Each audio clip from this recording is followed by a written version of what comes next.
Chapter 11. Subject. Chief Engineer Hun Bunt. Species Gaunt. Location. Classified. "So we're pulling doubles all week?" Anris asked. "Yeah, we have to get this job done," I replied, not looking up from my terminal. "Fleet's gonna be needing these ships sooner than later." "Pretty sure that's sooner rather than later, boss." Anris crossed his arms. "Jesus, can't believe we gotta build a bunch of dreadnoughts just so that the U.S. can play with its new war crime cannon," Sam said. "Wasn't the Nidhogg a massive undertaking that took years to finish?" "Decades. But the tech's moved on and we're using an assembly line strategy this time around," I said. "Get back to work." The human and Gaunt pair grumbled and left my office. Once the door closed, I chuckled to myself. They may bitch and moan, but they love the job and the extra pay for the hard work.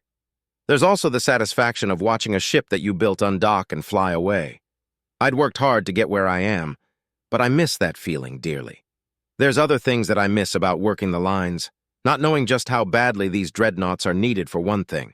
Also, in my old position, I wouldn't have been able to tell that something is odd about these assembly lines.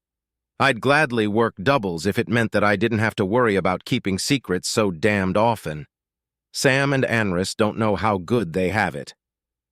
"A massive undertaking," I repeated to myself. Massive doesn't even quite do it justice. The USS Nidhogg had taken the combined efforts of all of the United Systems to accomplish. It's still the biggest and most advanced ship we've ever created, even all these years later. The sheer amount of materials that went into it was staggering, and we'd had to replace parts as new discoveries were made as well. Most of the engineers who had taken on the challenge ended up with substance abuse issues, but they got one hell of a payday to make up for it.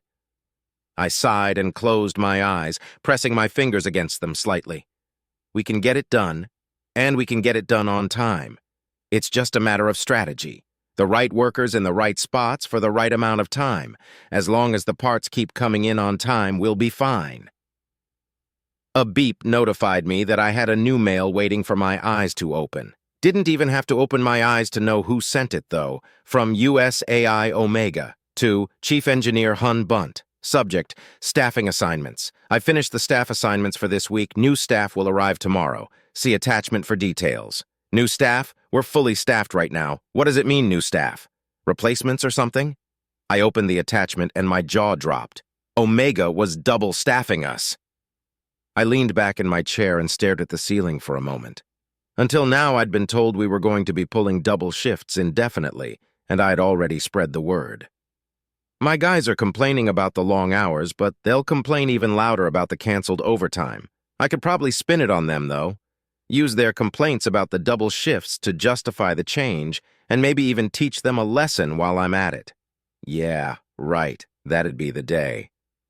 I let out a heavy sigh, knowing that if I don't at least try to convince Omega to let them have the OT, that they'll rip me a new one. From Chief Engineer Hun Bunt to USAI Omega. Subject, restaffing assignments. While I appreciate your assistance in handling the scheduling of the employees, canceling the overtime may result in employee dissatisfaction, which could impede progress. I humbly request that you kindly reconsider.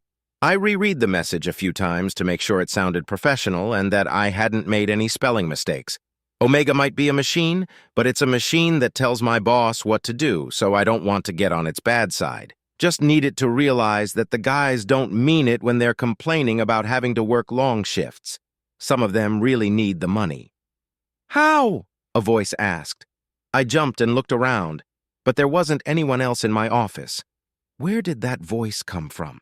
Above me? I jumped again when my terminal shut off and a hologram appeared in its place. The hologram was a robed humanoid holding a curved blade attached to a long stick. This wasn't a call or anything. This is an avatar, and those are used by AI. Oh, shit. What? I stammered. Why will the workers be dissatisfied, and how will that impede progress? Omega asked again. They want the overtime. They might be complaining about it, but that's just hot air, I explained. Complaining is a tradition in construction, you see. Some of the guys really need the money, and all of them want the money.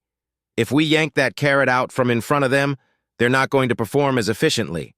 I didn't add the new staff to address their complaints. I did so to make certain the workers are rested enough that they don't make avoidable errors. Ah, I see, I said, but your intention doesn't change the result. The word regarding the double shifts has already been spread, so they're all expecting the OT. Regardless, organic operators have an increased tendency to make mistakes when they're overworked, and unfortunately, this project is extremely time-sensitive. We have to move as fast as possible without any errors. We cannot afford to go back and fix mistakes. We silently stared at each other for a moment. Or rather, I stared at its holographic avatar. I see. You don't have a solution. Just the problem. Omega broke the silence. Well, how would bonuses impact their efficiency? A bonus for every ship completed on time matching what they would have made with the double shifts should work, yes? Yes. For the new employees, too? Of course. If the new employees found out they were being left out, we'd have the same morale issue, wouldn't we? Yeah, I guess, I said hesitantly. That's a ton of money, though, especially accounting for all the materials costs. This project is that important? It is. You have the proper security credentials. Would you like to know why? Omega asked. The tone in which the AI asked that suggested that I should decline, that I'd be better off not knowing. I'm not exactly one to put my nose in someone else's business unless I have to, but this is insane. The amount of money being spent, the tight deadline, and the very fact that I'm interacting with a very high-ranking AI right now leads me to believe that I need to know. Well, it's the MPPs, right? I asked. Not just. I thought for a few more moments before curiosity finally got the better of me. I nodded to Omega. Understood. Check your messages, it said, as its avatar disappeared and my terminal reappeared. The terminal beeped twice, and both mails were from Omega. Neither of them had subjects or any text, just attachments. I opened the one titled mpp.sec and read it. Nothing that I didn't already know, but I got a sinking feeling in the pit of my stomach as I opened the next attachment.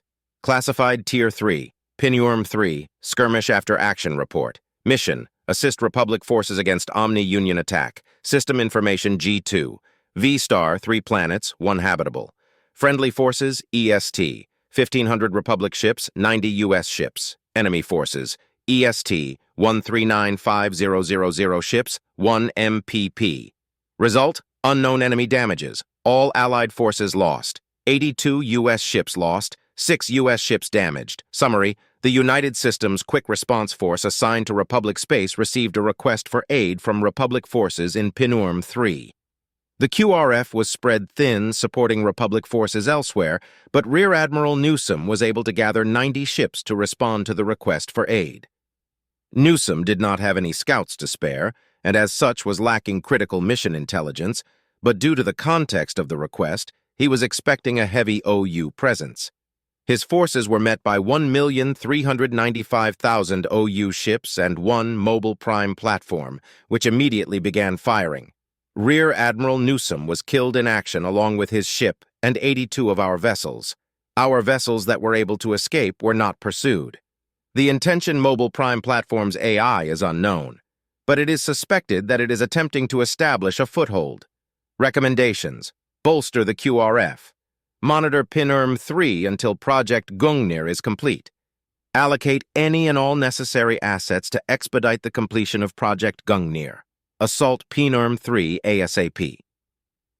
I turned off my terminal and held my head in my hands, resting my elbows on my desk.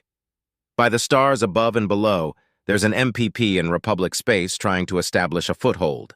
That's in Republic Space, though, so why are we so concerned? What am I missing? Is the brass wanting to perform combat testing of the new ships immediately? Or are they concerned that Sol may be the next to be attacked? If humanity were to simply give up on Sol and cut their losses, they'd still have plenty of economical and military might. They might get a black eye politically, but they'd survive, no doubt. I sighed. No, humanity wouldn't do that. Humans are infamously stubborn, and whenever there's even a shred of honor on the line, they'll tear apart the cosmos for it.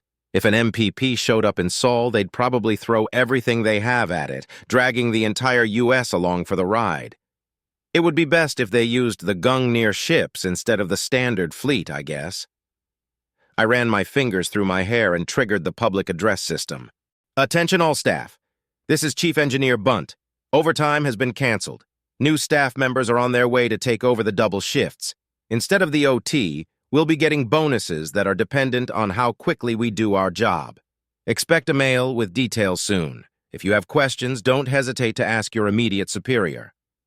Time to build some ships.